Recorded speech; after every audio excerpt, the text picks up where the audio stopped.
شعبي العزيز، غدا إن شاء الله ستخترق الحدود، غدا إن شاء الله ستنطلق المسيرة، غدا إن شاء الله ستطؤون أرضا من أراضيكم وستلمسون رملا من رمالكم وستقبلون أرضا من وطنكم العزيز.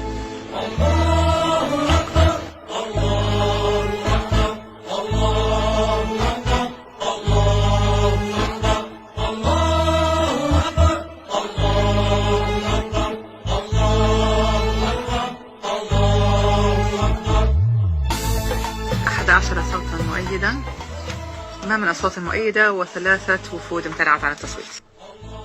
الحمد لله والصلاة والسلام على مولانا رسول الله وآله وصحبه. قال تعالى: إنا فتحنا لك فتحا مبينا. صدق الله العظيم.